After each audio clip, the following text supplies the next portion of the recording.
I am back. Thank you for being patient. I've rebranded now to Sound Clarity Consulting. If any of you listening or watching need some advice that is personally tailored to you, you can click on the link below and I can help you with one-on-one consulting calls. What I want to talk about today is something that's very basic but very important when you're trying to make sure that you get signed or get attention from the people you want to get attention from as a musician, which is what is the secret sauce that record labels and other people look for in an artist. You might know some of these, you might not, but I want to explain them in depth. It's very important that you understand these and don't measure these in equal weighting, because some are going to upset you if you don't fit the category, but they're not as important as other things. So I'm going to leave a couple of those ones that might upset you towards the end, and I'll explain them more in detail then. So let's go into what people are looking for, especially record labels are looking for, because record labels don't develop artists anymore. It's considered a waste of time and money. Back in the day, the music industry used to be so focused on artist development. They will teach you how to sing, how to write songs, music theory, dancing, songwriting, all kinds of things that they would teach you, because it was a good return on investment to invest into a talented artist and make them even more of a behemoth. However, now, because there's so many musicians, it's just not economically viable to do this, because profit margins are down and the pool of contestants is going up. For you to break apart from the competition, what do you need? Number one,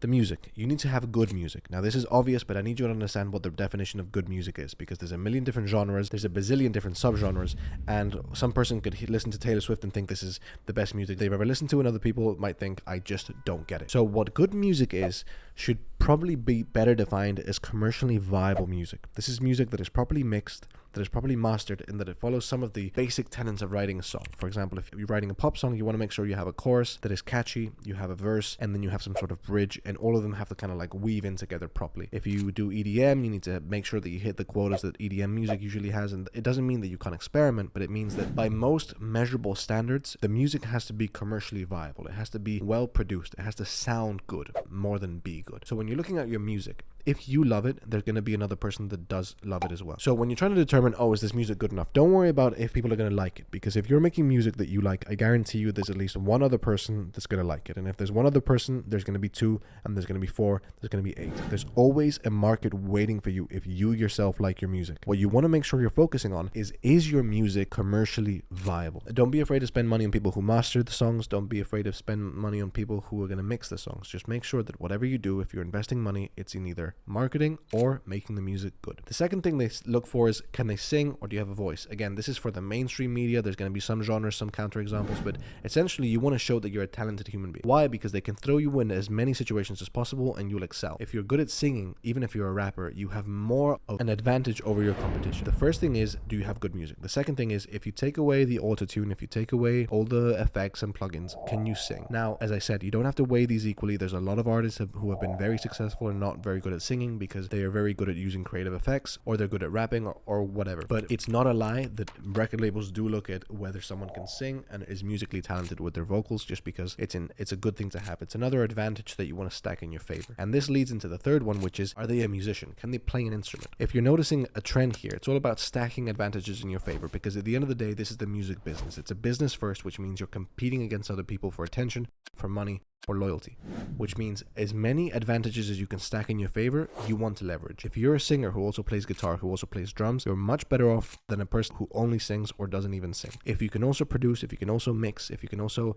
do this and that, you're always stacking things in your favor. And one thing that record labels still really look for is, are they a musician? The definition of musician over the years has changed quite a bit and used to only mean, do they play an instrument? But now it can also mean, are they really good at producing? If you don't know how to play the piano, but you can shred with a keyboard and make a sick song with just a beat pad and a keyboard, you're still doing very well. So consider that an instrument in this case and consider yourself a musician, because you are. Now, the fourth thing is, are you a performer? Can you perform? Do you have stage presence? Do you have charisma? Do you have that magic that sells even if your music is not the best? Do you have that it factor? Now, most people think that an it factor is something you're born with. And I want to tell you a story of a very, very popular artist that didn't have an it factor, and a lot of record labels didn't want to take her on because she just didn't have that insane stage presence. And the person I'm talking about is Lana Del Rey. Lana Del Rey, when she was discovered, was a person who had extremely good songs and the angelic voice that you know her for now. But at the time that she was discovered, she had never performed live once in her life. She was so terrified of going on stage and had such stage fright that she had never ever gone to perform and never done a live performance. So when an agent discovered her, they were so doubtful as to whether they should sign her, because you need that stage presence and that it factor. And it actually wasn't Lana, but her manager, who pushed for her to just start performing and beat that stage fright to prove that she could develop that stage presence that she was missing, because that's something something that record labels are still looking for.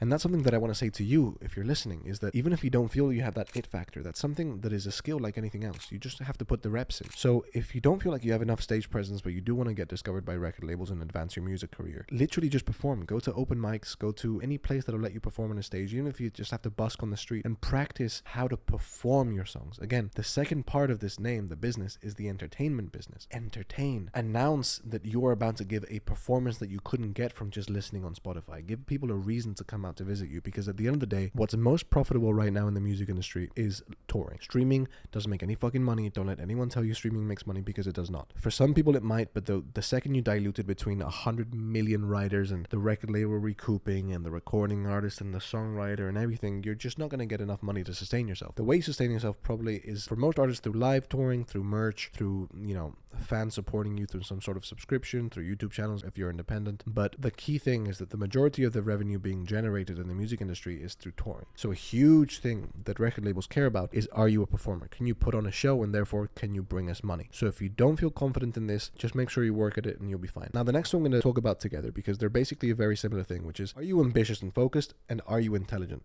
Basically, are you competent? You can just summarize this as, are you competent? They're not looking for the next Einstein. They're not looking for a business magnate like Jay-Z. They're not looking for anything like that, but they are looking for someone who they can have a partnership with. Again, I'm always going to remind you this on this channel. You are a business.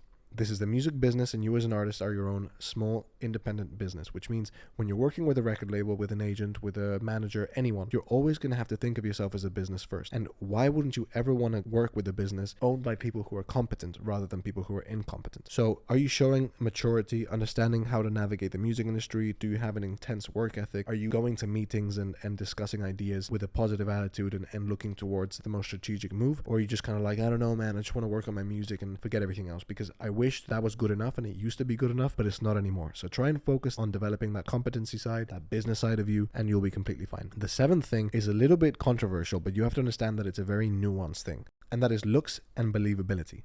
What do I mean by this? Most people think that you just need to be beautiful or incredibly good looking. And maybe for pop music, that's kind of true. Most pop musicians are very attractive. But what you need is something that is easy to sell. Can you market your look? So whatever you choose your look to be, make sure that it's something that's recognizable, unique to you. Something like, look at Doja Cat. She's a very good looking woman, but a lot of the time she does a million things to herself to make herself not very attractive, but definitely stand out and be very well remembered in the music space. And something like Billie Eilish has a very marketable look. There's a lot of musicians who have a very marketable look, even if they're not the most beautiful people in the world, like Metallica, for example, or AC/DC. What you need is an aesthetic. Think of it as an aesthetic more than looks or anything. They're going to tell you, oh, do you have a look? Do you have a look? You don't have to be good looking. You just have to have an aesthetic that is easy to market. But be careful that this aesthetic doesn't lean into gimmicks like Tekashi 69 or, some would argue Kiss or Riff Raff. People that kind of leaned into the gimmick a little bit too much. Make sure that you're authentic and that you're representing a true side of yourself, just in a polished, more aesthetic, easy to market way. And the last one is one that's going to upset a lot of people, but again, take it with a grain of salt. None of these things are not weighted equally. And the last thing is age. Record labels are usually looking for people between the ages of 16 and 24. This is true for mainstream music, so that is pop music, rap music, sometimes country music, but country music tends to lean for the older crowd. But essentially for pop and rap, they're looking for young people. Why? Because for record labels to get all their money back on their investment and then start making profit, it actually takes a few years. Recording an album takes 6 months to a year. Marketing it and touring it leads to another year of investments, and you normally only see profit from a record label side and an artist side around the second or third album, which means you're going to be a few years into this partnership before real money starts being made. That means that if a record label finds you at 16, they're making money from you by the time you're 19 or 20. If they find you when they're 29, they might not make money from you until you're 30, 34. And by then, maybe some fans are being turned off because you're considered to be too old, or maybe you've just run your course. Again, there are a bunch of good examples of older artists who are doing amazing. So do not worry if you are younger than this or older than this. There's space for everyone to succeed. And this is mainly for pop music as well. So if you don't do pop music, you're kind of chilling. But even if you are doing pop music and you don't fit this range, don't be worried, because the most important things are the first three things that I mentioned, which is the music, the voice, are you a musician, and also are you a competent human being. With those three things, you're going to do pretty well, because those are the things that you need to succeed in the music business. Is can you do music and can you do business, basically. But the age is something to keep in mind when you're thinking of, how many record labels might approach you versus whether you might want to do it by yourself and just keep all the money, but make less overall, but still have a good amount of money to yourself. So I hope this video has been valuable. Again, if you want a one-on-one consulting, please go to the description below and we can have a 1-hour call where I can help you through your particular problems. And if not, feel free to subscribe, and I'll see you in the next video.